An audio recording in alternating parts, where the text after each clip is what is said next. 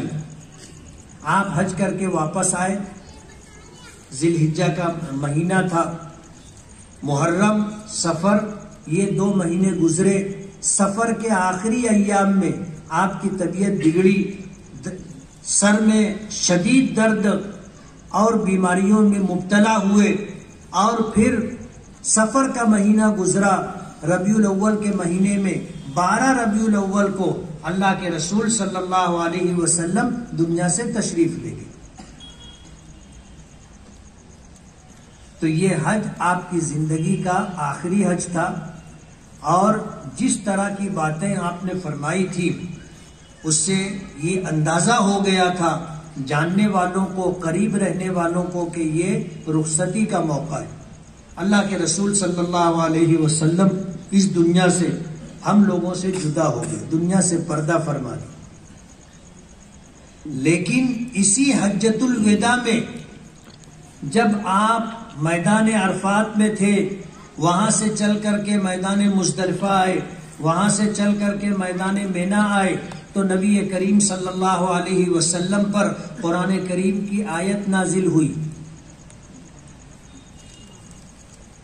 الیوم اکملت لکم دینکم واتممت علیکم نعمتی ورضیت لکم الاسلام دینا، کہ آج کے دن میں نے تمہارا دین تمہارے لیے مکمل کر دیا ہے. الیوم اکملت لکم دینکم، آج میں نے تمہارے لیے تمہارا دین مکمل کر دیا. واتممت علیکم نعمتی، اور تم پر اپنی نعمتیں تمام کر دی. وَرَضِيتُ لَكُمُ الْإِسْلَامَ دِينًا، اور تمہارے لیے دین اسلام کو پسند کر لیا. 3 باتیں ہیں. ایک تو دین کی تکمیل کی خوشخبری دی گئی. علماء کرام نے لکھا ہے اس آیت کے نازل ہو جانے کے بعد قرآن کریم میں حلت اور حرمت کی کوئی آیت نازل نہیں ہوئی. حلت و حرمت کے احکامات اس آیت کے نازل ہونے سے پہلے آ چکے تھے. اس آیت کے نازل ہونے کے بعد قرآن کریم کی اور آیتیں نازل ہوئیں، لیکن ان آیتوں کا تعلق حلال اور حرام ہونے سے نہیں تھا، حلت و حرمت سے نہیں تھا. تو دین کو مکمل کر دیا گیا. آج آپ دیکھو، ایک بچہ پیدا ہوتا ہے، اس کی پیدائش سے پہلے سے احکامات ہمیں معلوم ہے، اللہ اس کے رسول نے ہمیں بتا دیے. جب یہ بچہ دنیا میں آتا ہے وہیں سے احکامات شروع ہو جاتے کہ بچہ پیدا ہو، اس اذان دی جائے سیدھے کان میں، اقامت کہی جائے بائیں کان میں، وہاں سے احکامات شروع ہو جاتے. ہر ماں باپ کو اس بات کا پتہ ہونا چاہیے کہ شریعت میں بچے کی پیدائش کے موقع پر اور پیدائش کے بعد میں ماں باپ کی کیا ذمہ داری طے کی، معلوم ہونا چاہیے. لیکن مسلمانوں کو پتہ نہیں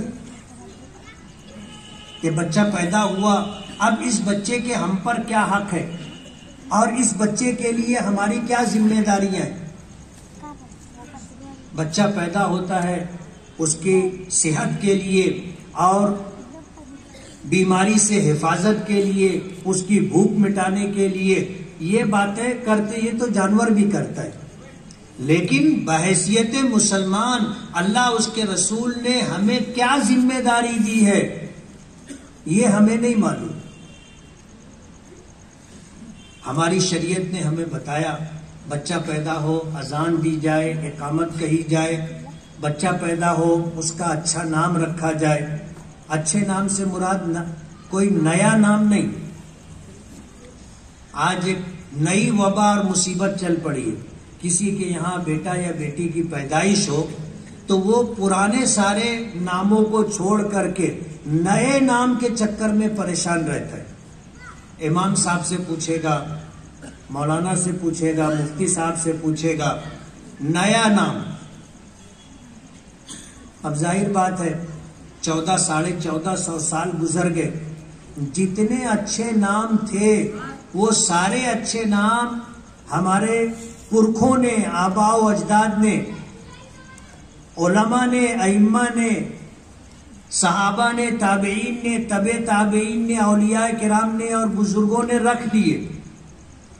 اب ظاہر بات ہے جو نام بچے وہ کیسے ہوں گے آپ کو پتہ ہے۔ سب چھانٹ چھانٹ کر کے اچھے نام ماضی میں رکھ دیے گئے۔ اب جو بچے کچے نام ہیں وہ نام کیسے ہوں گے آپ اندازہ کر سکتے۔ لوگ نئے نام کے چکر میں پتہ نہیں کیا کیا نام رکھ دیتے۔ مالیگاؤں کا واقعہ ہے، ایک صاحب کہنے لگے کہ میرے یہاں پہلا بیٹا پیدا ہوا، اس کا نام میں نے رکھا سنجاب۔ دوسرا بیٹا پیدا ہوا تو اس کا نام میں نے رکھا سرخاب۔ اب تیسرا بیٹا پیدا ہوا ہے تو وہ میرے پاس اسی وزن پر نیا نام پوچھنے آئے تھے کہ نام کسی نے رکھا نہ ہو یا رکھا بھی ہو تو بہت کم لوگوں نے۔ میں نے کہا پنجاب رکھ دو اس کا نام، وزن بھی ہے اور پورے ہندوستان میں تم گھوم کر کے دیکھ لو، پورے مالیگاؤں میں آپ گھوم کر کے دیکھ لو، کسی کا نام پنجاب نہیں ہوگا۔ اب ظاہر بات ہے ایسا ہی نام بچا ہے تو ایسا ہی نام رکھنا پڑے گا۔ بچہ پیدا ہو، ماں باپ کی ذمہ داری ہے اس کا اچھا نام رکھے۔ اچھے نام سے مراد نیا نام نہیں ہے۔ نام رکھنے میں ہمیں ماضی میں دیکھنا چاہیے اللہ کے نیک لوگوں کے کیا نام ہیں، اللہ کے نیک بندوں نے اپنی اولادوں کے کیا نام رکھے، وہ نام رکھنا چاہیے۔ اور ایسا نام رکھنا چاہیے کہ آج یہ بچی ہے، کل یہ جوان ہوگی، شادی ہوگی، ادھیڑ ہوگی، بوڑھی ہوگی، نام ایسا ہونا چاہیے کہ عمر کے ہر دور میں وہ نام جچے۔ یعنی بوڑھی عورت بھی ہے اور اس کا وہ نام اگر کہا جائے تو اس کی عمر کے حساب سے، اس کے مقام و مرتبے کے اعتبار سے وہ نام اس کو سٹ کرتا ہو۔ کچھ بھی نہیں رکھ دینا چاہیے۔ میں ایک جگہ بیٹھا ہوا تھا اپنے دوست کے پاس، وہ اپنی بیٹی کو بولتا تھا گڑیا۔ اب چھوٹی تھی اس کو گڑیا بولتا تھا، بڑی ہو گئی، جب بڑی ہو گئی شادی کی عمر کو پہنچی، میں بیٹھا تھا اس کو آواز دیا گڑیا گڑیا تو وہ آ ہی نہیں رہی تھی۔ اب اس کے بعد جب اس کو بلایا تو آئی، اور آ کر کے اس نے اپنے باپ سے جو پہلی بات کہی وہ یہ کہ آپ مجھے گڑیا کہتے ہو، مجھ کو اچھا نہیں لگتا۔ میں چھوٹی تھی آپ بولتے تھے گڑیا تو ٹھیک ہے، اب میں بڑی ہو گئی ہوں آپ مجھے گڑیا کیوں بولتے ہو؟ اب ظاہر بات ہے کہ یہ بوڑھی ہو جائے گی اور اس کو کوئی گڑیا بولے گا تو نام بھی ایسا رکھنا چاہیے کہ عمر کے ہر دور میں جچے اور اس کو سننے میں یا اس کو نام لے کر کے پکارنے میں اس کو برا نہ لگے۔ ماں باپ کی ذمہ داری ہے، بچہ پیدا ہو، اذان دی جائے، اقامت کہی جائے، اس کا اچھا نام رکھا جائے۔ حضرت عمر فاروق رضی اللہ تعالیٰ عنہ کا ایک واقعہ ہے، ان کے پاس ایک صاحب آیا اور آ کر کے انہوں نے شکایت کی کہ میرا بیٹا میرا حق ادا نہیں کرتا۔ حضرت عمر فاروق رضی اللہ تعالیٰ عنہ نے ان کے بیٹے کو بلایا اور بلا کر کے کہا کہ تیرے باپ نے تیری شکایت کی ہے کہ تو اپنے باپ کا حق ادا نہیں کرتا۔ تو اس بیٹے نے حضرت عمر فاروق رضی اللہ تعالیٰ عنہ سے پوچھا کہ امیر المومنین، باپ کا اولاد پر حق ہے؟ کہنے لگے کہ ہاں ہے۔ تو بچے نے پوچھا کہ امیر المومنین، اولاد کا بھی ماں باپ پر کوئی حق ہے؟ تو حضرت عمر فاروق رضی اللہ تعالی عنہ نے فرمایا کہ ہاں، اولاد کا بھی ماں باپ پر حق ہے۔ تو اس بچے نے پوچھا کہ امیر المومنین، آپ مجھے بتائیے کہ اولاد کا ماں باپ پر کیا حق ہے؟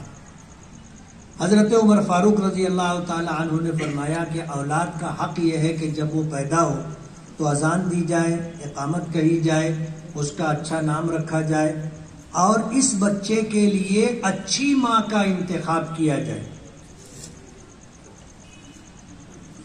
اس کی تعلیم و تربیت کی فکر کی جائے۔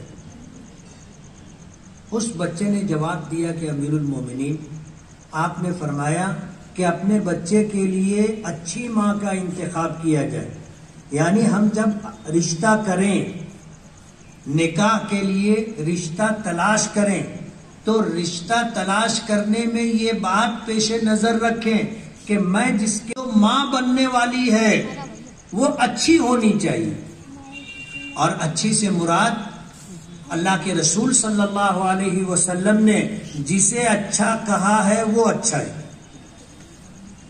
حضور پاک صلی اللہ علیہ وسلم نے فرمایا تنکح المرأة لأربع لمالها ولجمالها ولحسبها ولدینها فاظفر بذات الدین تربت یداک، کہ جب تمہیں نکاح کرنا ہو یعنی اپنے بچوں کی ماں کسی عورت کو بنانا ہو تو اس کے انتخاب میں اللہ کے رسول صلی اللہ علیہ وسلم کی ہدایات کو سامنے رکھا جائے، اچھی ماں کا انتخاب کیا جائے۔ حضور نے فرمایا کچھ لوگ مالداری دیکھ کے نکاح کرتے ہیں، کچھ لوگ خوبصورتی دیکھ کے نکاح کرتے ہیں، کچھ لوگ حسب و نسب خاندان دیکھ کر کے نکاح کرتے ہیں، اور کچھ لوگ دینداری دیکھ کر کے نکاح کرتے ہیں۔ حضور نے ہمیں ہدایت دی اور یہ فرمایا کہ دینداری دیکھ کر نکاح کرو، زندگی کامیاب رہے گی۔ اس بچے نے امیر المومنین حضرت عمر فاروق رضی اللہ تعالی عنہ سے فرمایا، کہا کہ امیر المومنین آپ نے کہا کہ اپنے بچوں کے لیے اچھی ماں کا انتخاب کیا جائے، تو میں باندی کی اولاد، ایک باندی کے پیٹ سے پیدا ہوا، اور آپ نے کہا کہ اپنے بچے کا اچھا نام رکھا جائے، تو میرے باپ نے میرا نام جعیل رکھا ہے۔ آپ نے کہا کہ اپنے بچوں کی تعلیم و تربیت کرے، میرے باپ نے میری تعلیم و تربیت کی کوئی فکر نہیں کی۔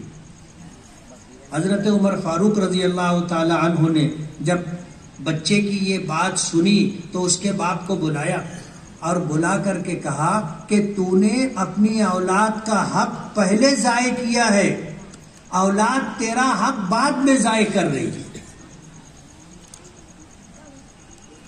آج ہم اپنے سماج اور معاشرے پر نظر ڈالیں، اپنے گھر میں اپنے خاندان کو دیکھیں، ہمارا کیا حال ہے؟ اسلامی ہدایات و تعلیمات کو ہم کتنا پیش نظر رکھتے ہیں؟ علماء نے کہا ہے کہ اپنے بچوں کو علم سکھاؤ، اگر علم میں کچھ کمی ہوگی تو تمہاری اچھی تربیت اس کی تلافی کر دے گی، یعنی علم کم ہوگا تو اس کم علمی کے عیب کو تربیت چھپا لے گی، لیکن اگر آپ نے اپنے بچوں کو علم تو دیا لیکن تربیت نہیں کی تو علم چاہے کتنا ہی زیادہ ہو جائے وہ تربیت کی کمی کو پورا نہیں کر سکتا۔ آج ہمارے گھروں میں تربیت کا کوئی ماحول نہیں، کسی ماں باپ کے پاس اپنے بچوں کی تربیت کا کوئی پروگرام نہیں۔ ہمارے بچے کیسے پلتے ہیں؟ جیسے جانوروں کے بچے پلتے ہیں۔ جانور اپنے بچوں کی حفاظت کی فکر کرتا ہے، جانور اپنے بچوں کے کھانے پینے کی فکر کرتا ہے، ہم بھی کرتے ہیں۔ اپنے بچوں کو ہم اچھے سے اچھا کھلانے کی فکر کرتے ہیں، اپنے بچوں کو اچھا گھر دینے کی فکر کرتے ہیں، اپنے بچوں کو اچھا لباس دینے کی فکر کرتے ہیں۔ ہماری کوشش یہ ہوتی ہے کہ ہمارے بچوں کے پاس ہمارے جانے کے بعد اچھا گھر بھی ہو، اچھا کاروبار بھی ہو، لیکن ہم اس بات کی فکر نہیں کرتے کہ ہمارا بچہ سماج میں ایک معزز، باوقار، عزت دار شخص ہو، اس کے پاس علم بھی ہو، اس کی تربیت اتنی اچھی ہو کہ سماج کے اندر وہ پسندیدہ شخص مانا جائے۔ لوگ اس کا احترام کریں، عزت کی نگاہ سے دیکھیں، اور اس تربیت کی وجہ سے اللہ اس کو بلند مقام دے۔ ہم اس کی فکر نہیں کرتے۔ ہم اپنے بچوں کی تربیت کے لیے ہمارے پاس کوئی پروگرام نہیں ہے۔ جیسے جانوروں کے بچے کھا پی کے بڑے ہو جاتے ہیں، ہمارے بچے بھی کھا پی کر کے بڑے ہو جاتے ہیں۔ روزانہ ان لوگوں کے پاس جو سماجی کام کاج کرتے ہیں، یہ شکایت آتی ہے سماج کے گھروں سے کہ میاں بیوی کا جھگڑا، ماں باپ کا جھگڑا، باپ بیٹے کا جھگڑا، ماں بیٹے کا جھگڑا، پڑوسیوں کا جھگڑا، یہ سب کچھ آتا رہتا ہے، اور یہ تربیت کی کمی کی وجہ سے۔ آج ہمارے پاس اچھی تربیت کا کوئی نظام نہیں۔ ہمارے بچے سماج اور معاشرے کے اچھے فرد نہیں ہیں۔ دنیا بھر کی برائی آج مسلمانوں میں ہے۔ کون سی برائی ایسی ہے جو مسلمانوں میں نہیں ہے؟ آپ نہیں بتا سکتے۔ ہر طرح کی برائی مسلمانوں میں، اور عام ہوتی جا رہی، عام ہوتی جا رہی۔ نشہ کرنے میں مسلمان آگے، نشہ بیچنے میں، نشہ آور چیزوں کے بیچنے میں مسلمان آگے، چوری کرنے میں مسلمان آگے، لوٹ مار کرنے میں مسلمان آگے، دھوکہ دینے میں مسلمان آگے، جھوٹ بولنے میں مسلمان آگے، الزام لگانے میں، بے آبرو کرنے میں مسلمان آگے، جوا بولو، زنا بولو، مسلمان سب سے آگے۔ جیلوں میں اگر جاؤ گے تو 100 قیدی اگر ہوں گے تو اس میں آدھے سے زیادہ مسلمان ہوں گے۔ یہ سچائی ہے، اور اس کی وجہ یہ ہے کہ ہم نے اپنے بچوں کی تربیت کا کوئی نظام نہیں بنایا۔ ہمارا مذہب اسلام جس طرح مکمل ہے، آج ہم اپنے اسلام کو چھوڑ کر کے زندگی گزار رہے ہیں۔ اللہ تعالیٰ کو ہم سے محبت نہیں۔ حدیث پاک میں آتا ہے ان اللہ لا ينظر الى صورکم ولا الى اجسادکم۔ اللہ تعالیٰ تمہاری صورتوں کو نہیں دیکھتا، اللہ پاک تمہارے جسموں کو نہیں دیکھتا، ولیکن اللہ ينظر اعمالکم، اللہ تمہارے اعمال کو دیکھتا ہے۔ تمہارے اعمال اچھے ہیں تو اللہ کو ہم اچھے لگیں گے، اور اگر ہمارے اعمال اچھے نہیں ہیں، شکل و صورت اچھی ہے، کپڑا اچھا ہے، مکان اچھا ہے، سواری اچھی ہے، اس سے کچھ اللہ کے یہاں ہمارا بنتا نہیں۔ اللہ ہماری صورتوں کو، ہمارے جسموں کو نہیں دیکھتا، اللہ ہمارے اعمال کو، ہماری نیتوں کو دیکھتا ہے کہ ہماری نیتیں کیا ہیں اور ہمارے اعمال کیا ہیں۔ آج ملک کے موجودہ حالات میں ہم لوگوں پر جو مصیبتیں اور پریشانیاں ہیں، یہ ہماری بدعمالیوں کی وجہ سے۔ قرآن کریم میں اللہ پاک نے فرمایا کہ وَمَا أَصَابَكُم مِّن مُّصِيبَةٍ فَبِمَا كَسَبَتْ أَيْدِيكُمْ وَيَعْفُو عَن كَثِيرٍ۔ اللہ پاک فرماتے ہیں کہ تمہیں جو مصیبتیں پہنچتی ہیں، جو پریشانیاں لاحق ہوتی ہیں، تم پر جو حالات آتے ہیں، یہ تمہارے اپنے ہاتھوں کی کمائی ہے، تمہارے اپنے اعمال کا نتیجہ ہے۔ وَمَا أَصَابَكُم مِّن مُّصِيبَةٍ فَبِمَا كَسَبَتْ أَيْدِيكُمْ وَيَعْفُو عَن كَثِيرٍ، اور تمہاری بہت ساری برائیاں، بدعمالیاں اللہ درگزر کر دیتا ہے، اس پر حالات نہیں بھیجتا، پکڑ نہیں کرتا، مواخذہ نہیں فرماتا۔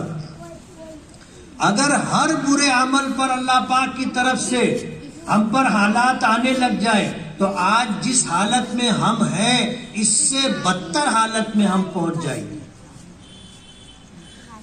اللہ اپنے بندوں پر ظلم نہیں کرتا، اور بندوں میں بھی وہ بندے جو اپنے آپ کو ایمان والا کہتے ہیں، وہ بندے جو اسلام کا متبع اور پیروکار اپنے آپ کو بتلاتے ہیں، وہ بندے جو اللہ کے آخری نبی جناب رسول اللہ صلی اللہ علیہ وسلم پر، اللہ کی کتاب قرآن کریم پر، نبی کریم صلی اللہ علیہ وسلم کی حدیثوں پر ایمان رکھتے ہوں،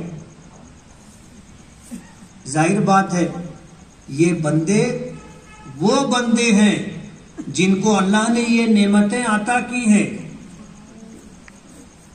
ایسے بندوں پر اللہ کیسے ظلم کرے گا؟ لیکن آج ہم پر جو حالات ہیں، ان حالات کو اگر ہم بدلنا چاہے اور ان مصیبت اور پریشانیوں سے ہم لوگ نکلنا چاہے تو ہم کو اپنے لیے کچھ پروگرام بنانا پڑے گا. ہم جس طرح زندگی گزار رہے ہیں اس طرح ہمارے مسائل ختم نہیں ہوں گے، ہماری مصیبتیں پریشانیاں دور نہیں ہوں گی، بلکہ ہر آنے والا دن نئی مصیبت نئی پریشانی لے کر کے آئے گا. اور اگر ہم چاہتے ہیں کہ حالات بدلیں تو ہمیں قرآن کریم کا ضابطہ دیکھنا پڑے گا. اللہ پاک فرماتے ہیں ان اللہ لا یغیر ما بقوم حتی یغیروا ما بانفسہم. اللہ تعالیٰ کسی کی حالت اس وقت تک نہیں بدلتا جب تک کہ وہ اپنے آپ کو نہ بدلے. جب ہم اپنے آپ کو بدلنا چاہیں گے، اور ہم کیسے بدلیں گے؟ قرآن کریم اور حدیث پاک کو سامنے رکھ کر کے دیکھیں کہ ہماری صبح سے لے کر کے رات سونے تک کے تمام اعمال کیا شریعت اسلامیہ کے مطابق ہیں، اللہ اس کے رسول کے احکامات کے مطابق ہیں. اگر ہم یہ چاہتے ہیں کہ اللہ ہمارے حالات بدلے تو اس کو بدلنے کے لیے پہلے ہمیں کوشش کرنی ہوگی. جب ہم کوشش کریں گے تو اللہ ہماری مدد کرے گا، حالات کو بدل دے گا. بیماری سے نکال کر کے صحت یابی کی نعمت عطا کرے گا، غریبی سے نکال کر کے امیری عطا کرے گا، ذلت کی زندگی سے نکال کر کے عزت کی زندگی دے گا، تکلیفوں سے نکال کر کے اللہ پاک ہمیں راحت عطا کرے گا. غیروں کی نظر میں جس طرح ہم ذلیل و خوار ہو رہے ہیں اور ہماری حیثیت ایسی ہوگی جیسے سمندر کے پانی پر جھاگ، اللہ تعالیٰ اسے بدل دے گا.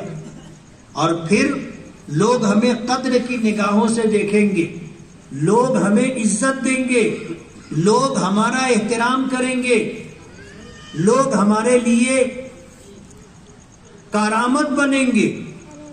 مگر یہ اس وقت ہوگا جب ہم اپنے آپ کو بدلیں گے.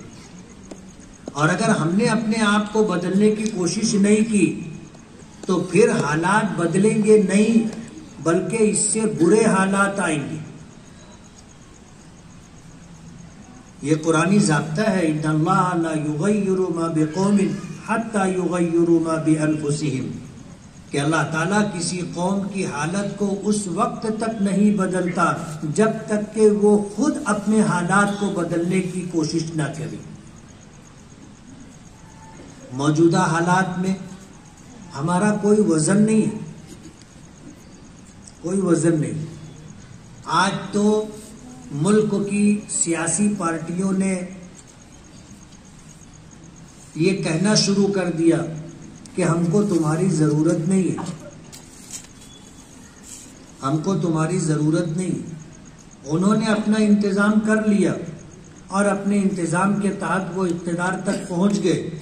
ہم میں کے جو لوگ ان کے پاس جاتے ہیں کہ ہم تمہاری پارٹی سے جڑنا چاہتے ہیں، ہم تمہارے ساتھ رہ کے کام کرنا چاہتے ہیں، تو ان کو ٹکا سا جواب مل جاتا ہے کہ تم کو جہاں جانا ہے جاؤ، جو کرنا ہے کرو، ہم کو تمہاری ضرورت نہیں. اتنے بے وزن ہو گئے ہیں ہم لوگ. آپ دھلیا مالیگاؤں نہ دیکھیں، ان جگہوں کو دیکھیں جہاں پر لوگ مسلمان منتشر ہیں، مسلمان کم تعداد میں ہیں، کتنی پریشانیوں کے ساتھ وہ جی رہے ہیں آپ کو اندازہ نہیں. بے وزن ہو گئے، اور بے وزن اس لیے ہو گئے کہ ہم نے اللہ اس کے رسول کو چھوڑ دیا، ان کے احکامات کو چھوڑ دیا، من مانی زندگی گزار رہے. قرآن کریم کی آیت میں نے پڑھی تھی ان اللہ لا یغیر ما قرآن کریم کی آیت پڑھی تھی، یا ایھا الذین آمنوا ان تنصروا اللہ ینصرکم ویثبت اقدامکم، کہ ایمان والو اگر تم اللہ کی مدد کرو گے تو اللہ تمہاری مدد کرے گا اور تمہیں ثابت قدم رکھے گا۔ مفسرین نے اس کی تفسیر میں جو باتیں ارشاد فرمائی ہیں کہ اللہ کی مدد کرنے کا مطلب یہ ہے کہ اللہ کے دین کی مدد کرو گے، اور اللہ کے دین کی مدد کرنے کا مطلب یہ ہے کہ پہلے ہماری زندگی میں اللہ کا دین آئے، اپنے نبی کا طریقہ اور سنتیں آئی، ہمارے گھر والوں میں اللہ کا دین آئے اور اپنے نبی کا طریقہ آئے، اور ہم اس کے بعد دوسروں کی زندگیوں میں اللہ کے دین کو زندہ کرنے کی، لانے کی کوشش کریں۔ جب ہم اللہ کے دین کا کام کریں گے تو اللہ ہماری مدد کرے گا، جب ہم اللہ کے دین کی مدد کریں گے تو اللہ ہمارے کام بنائے گا۔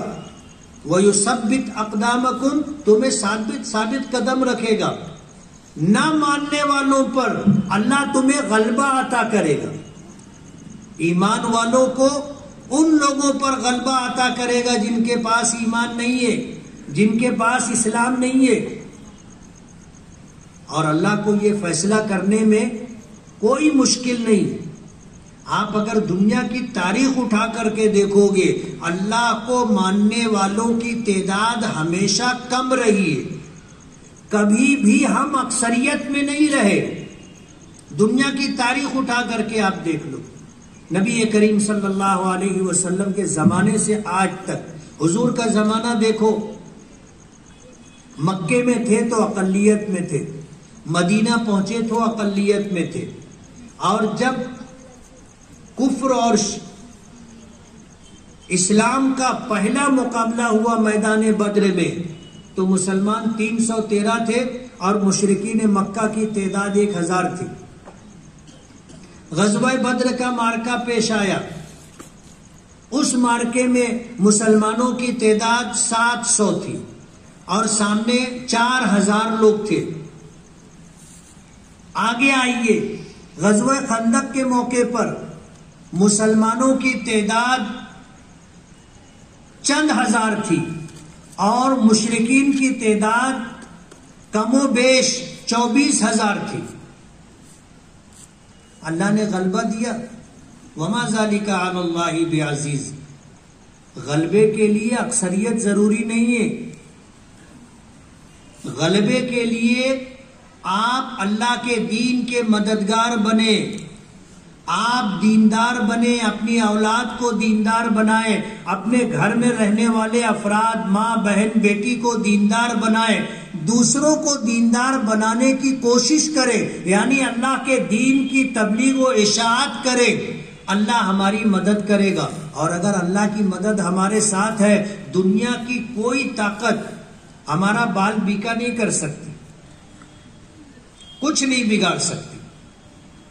اپنی ذات کو نفع بخش بنائیں، تمام انسانیت کے لیے، صرف مسلمانوں کے لیے نہیں، تمام انسانیت کے لیے ہماری ذات نفع بخشو۔ ہمارا یہ دین اسلام تلوار سے نہیں پھیلا ہے، طاقت کے بلبوتے پر دین نہیں پھیلا، بلکہ یہ دین پھیلا ہے اخلاق کی بنیاد پر، دینداری کی بنیاد پر۔ ہم میں اگر اچھے اخلاق ہوں گے، دینداری ہوگی، لوگ آپ سے متاثر ہوں گے۔ آج سوشل میڈیا پر جو خبریں آتی ہیں، وائرل ہوتی ہیں، ہم ایک طرف خوش ہوتے کہ لوگ اسلام میں داخل ہو رہے، اسلام قبول کر رہے، لیکن دوسرا پہلو ہم نہیں دیکھتے، لوگ نکل کے جا بھی رہے ہیں، ارتداد پھیلتا جا رہا ہے۔ اپنے بچوں کو ہم نے مسلمان بنانے کی فکر نہیں کی، دین کی تعلیم اور تربیت کی ہم نے فکر نہیں کی۔ آج ہماری بچیاں اور ہمارے بچے پڑھ لکھ کر، یعنی عصری تعلیم حاصل کر کے ڈگری لے لیتے ہیں، انہیں اسلام کا کچھ پتہ نہیں ہوتا۔ دینی تعلیم اور تربیت کا ان کے پاس کوئی حصہ نہیں ہوتا، وہ اسلام چھوڑ کر کے چلے جاتے تھے. عام بات ہے. ابھی 2-3 دن پہلے ایک واقعہ پڑھنے میں آیا کہ فرانس میں ایک برقع پوش خاتون شاپنگ مال میں گئی اور جا کر کے اس نے وہاں شاپنگ کی، اور اس کے بعد کاؤنٹر پر آ کر کے جب وہ بل دینے لگی تو وہاں بھی ایک خاتون تھی جو بے پردہ تھی. اس نے کہا کہ یہ تمہارے پردے نے تو حالت خراب کر دی، تم کو اگر پردے میں رہنا تھا تو وہیں اپنے ملک میں رہنا تھا، یہاں آنا تھا تو پردہ چھوڑ کے آنا تھا. تو اس خاتون نے اپنے چہرے سے نقاب اٹھائی اور نقاب اٹھا کر کے اس نے کہا کہ میں یہی فرانس میں پیدا ہوئی ہوں، میں فرانسیسی ہوں، میں نے اپنا مذہب چھوڑ کر کے اسلام قبول کیا، اور تم مسلمان ہو، تم نے اپنا دین بیچ دیا، ہم نے تمہارا دین خرید لیا. یہ حالت ہے.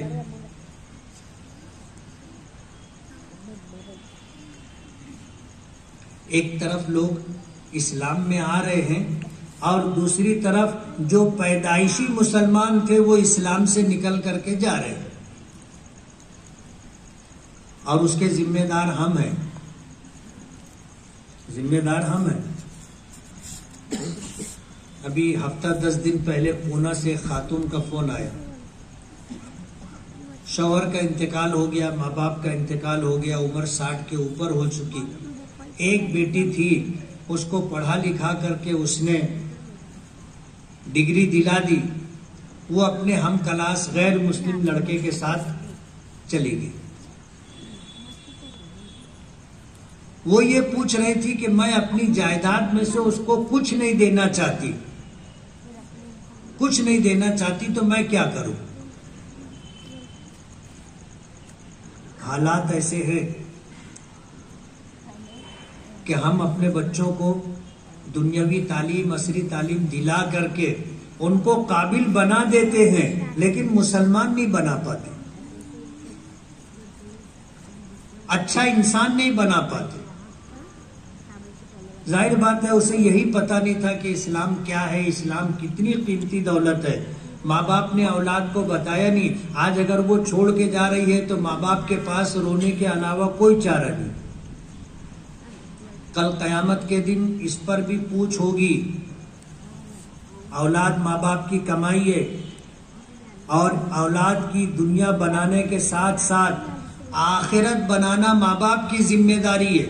اور یہ اس وقت ہوگا جب ہم بچے کی پیدائش سے لے کر کے ہمیشہ اس کی دینی تعلیم و تربیت کی فکر کریں.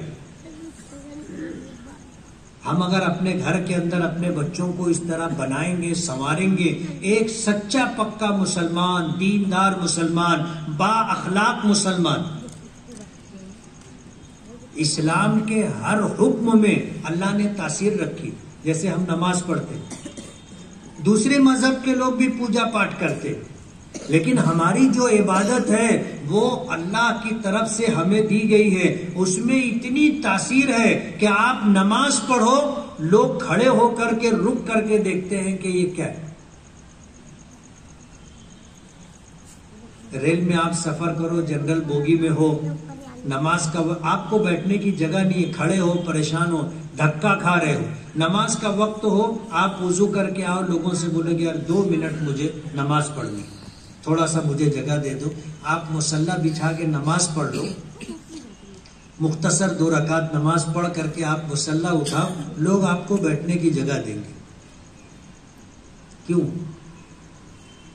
صرف نماز کی برکت سے. یہ عمل لوگوں پر اثر انداز ہوتا ہے. اسلام کا ہر حکم اثر انداز ہوتا ہے. شیخ عبد القادر جیلانی رحمت اللہ علیہ کا واقعہ سب کو معلوم ہوگا. علم حاصل کرنے کے لیے گھر سے نکلے جا رہے تھے. زمانہ پرانا تھا، سفر کیسے ہوتا تھا آپ کو پتا ہے. راستے میں ڈاکوؤں نے قافلے کو لوٹا، سب کے پاس سے مال چھین لیا. ایک شیخ عبد القادر جیلانی رحمت اللہ علیہ کے پاس بھی آیا اس ڈاکو نے پوچھا کہ تیرے لڑکے تیرے پاس کچھ ہے؟ تو شیخ عبد القادر جیلانی رحمت اللہ علیہ بچے تھے، انہوں نے کہا کہ ہاں ہے۔ کیا ہے؟ بولے میرے پاس 40 اشرفیاں ہیں۔ اس نے کہا کہ 40 اشرفیاں کہاں ہیں؟ تو کہا کہ یہ بغل کے اندر کپڑے کے اندر سلی ہوئی ہے۔ 40 اشرفی بولے تو سونے کا سکہ، وہ بھی 40۔ وہ ڈاکو اس بچے کو لے کے اپنے سردار کے پاس گئے کہ یہ بچہ ایسا ایسا بتا رہا ہے۔ تو اس نے پوچھا کہ تیرے پاس کیا ہے؟ بولے 40 اشرفیاں۔ بولے کہاں ہے؟ بولے بغل میں ہے۔ بولے نکالو بتاؤ۔ تو انہوں نے بتایا۔ تو ڈاکوؤں نے کہا کہ یہ تو ہمیں پتہ نہیں تھا، تم اگر ہمیں نہیں بتاتے تو ہم کو معلوم بھی نہیں ہوتا، تمہارا یہ پیسہ بچ جاتا، تم نے بتایا کیوں؟ کہا کہ میری ماں نے نصیحت کی تھی کہ بیٹا جھوٹ مت بولنا، جھوٹ مت بولنا۔ اور حدیث میں آتا ہے المؤمن لا یکذب، حضور نے فرمایا کہ مومن کبھی جھوٹ نہیں بولتا۔ شیخ عبد القادر جیلانی رحمت اللہ علیہ نے بچے تھے، علم حاصل کرنے کے لیے گھر سے نکلے تھے، سچ بولے۔ کتابوں میں یہ تاریخ میں یہ واقعہ موجود ہے کہ وہ ڈاکو اتنا متاثر ہوئے کہ اس ایک جملے کی وجہ سے کہ میری ماں نے مجھے نصیحت کی تھی کہ بیٹا جھوٹ مت بولنا، بس اس جملے کی وجہ سے ڈاکوؤں کی زندگی میں انقلاب آ گیا۔ سب غلط کام چھوڑ کر کے، شرک و کفر چھوڑ کر کے مسلمان ہو کر کے زندگی گزارنا شروع کر۔ مجھے بتانا یہ ہے کہ اسلام کے ہر حکم میں تاثیر ہے، ہر حکم میں تاثیر۔ آپ انسانیت کے ساتھ پیش آئیں، اچھے اخلاق کے ساتھ لوگوں کے ساتھ پیش آئیں، لوگوں کا احترام کریں، لوگوں کی عزت کریں، لوگوں کا حق دیں، لوگوں کی مدد کریں۔ یہ وہ اعمال ہیں جو لوگوں پر اثر انداز ہوں گے۔ اور اللہ پاک کا نظام ہے، ضابطہ ہے، فَأَمَّا الزَّبَدُ فَيَذْهَبُ جُفَاءً وَأَمَّا مَا يَنْفَعُ النَّاسَ فَيَمْكُثُ فِي الْأَرْضِ، کہ دنیا میں جو چیز نفع بخش ہوتی ہے اللہ اس کو باقی رکھتا ہے، اور جو چیز کارآمد نہیں ہوتی، بیکار ہوتی ہے، اللہ اس کو ختم کر دیتا ہے۔ اور پھر اللہ پاک نے فرمایا کہ وَإِن تَتَوَلَّوْا يَسْتَبْدِلْ قَوْمًا غَيْرَكُمْ ثُمَّ لَا يَكُونُوا أَمْثَالَكُمْ، اگر تم لوگ قرآن کریم چھوڑ دو گے، اگر تم لوگ نبی کریم صلی اللہ علیہ وسلم کی سنتیں چھوڑ دو گے، اگر تم لوگ اسلامی احکامات سے روگردانی کرو گے، اللہ تعالیٰ تمہیں ہٹا دے گا، ختم کر دے گا، تمہاری جگہ دوسری قوموں کو لائے گا جو تمہارے جیسے نہیں ہوں گے، نماز نہیں پڑھتے، روزہ نہیں رکھتے، پوری زکوٰۃ نہیں دیتے، حج فرض ہو گیا ہے حج نہیں کرتے، سچ نہیں بولتے، گناہ کے کاموں میں پیش رہتے، نشے کا استعمال ہم کرتے، نشے کا سامان ہم بیچتے، جوا ہم کھیلتے، زنا ہم کرتے، جھوٹ ہم بولتے، کینہ کپٹ ہم اپنے دل میں رکھتے، لوگوں پر الزامات لگاتے، لوگوں کے خلاف سازشیں کرتے، لوگوں کو نقصان پہنچانے کی کوشش کرتے۔ مسلمان اس کو نہیں کہتے، ایسا آدمی مسلمان نہیں۔ اور یہ مصیبتیں، یہ ساری خرابیاں آج ہم میں نیچے سے لے کر کے اوپر تک ہے، کیا بڑے کیا چھوٹے، کیا پڑھے لکھے کیا بے پڑھے لکھے، سب میں یہ مصیبت اور پریشانی ہے، یہ برائی ہے۔ اور جب تک یہ برائی ختم نہیں ہوگی ہمارے حالات نہیں بدلیں گے۔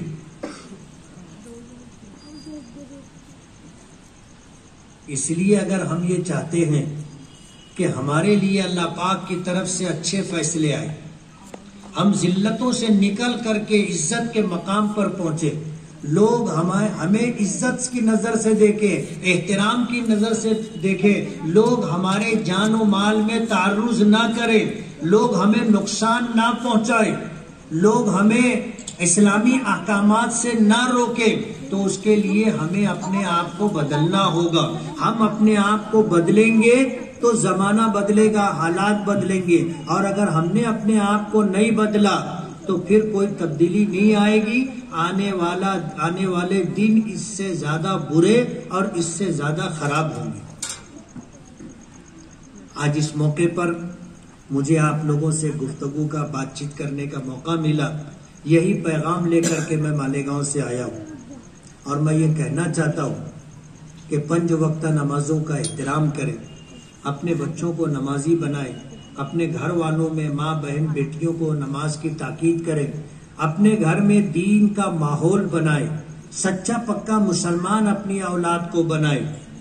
اسلامی احکامات, اسلامی اخلاق ہماری زندگیوں میں, اور اگر یہ سب کچھ ہمارے پاس ہے تو پھر زمانہ ہمارا استقبال کرے گا, حالات بدلیں گے, لوگ ہمیں عزت کی نظر سے دیکھیں گے, عزت کا مقام دیں گے. اور اگر ہماری دنیا سے ان پر کوئی اثر پڑنے والا نہیں ہے, ان پر اگر کوئی چیز اثر انداز ہوگی تو وہ ہماری دینداری ہے, وہ ہمارے اسلامی احکامات ہیں, بس. اس کے علاوہ ہمارے پاس دوسری کوئی چیز نہیں ہے. ہمارے نبی نے فرمایا ترکت فیکم ثقلین لن تضلوا ما تمسکتم بہما کتاب اللہ و سنتی, کہ میں تم میں 2 وزندار قیمتی چیزیں چھوڑ کر کے جا رہا ہوں, اگر تم اسے مضبوطی سے پکڑے رہو گے تو کبھی بے راہ نہیں ہوگے, کبھی بھٹکو گے نہیں, کبھی گمراہ نہیں ہوگے. کامیابی کا راستہ اللہ دے گا جس پر عزت بھی ملے گی, جس پر چل کر کے تم کو دنیا بھی ملے گی, آخرت بھی بنے گی. وآخر دعوانا الحمدللہ رب العالمین.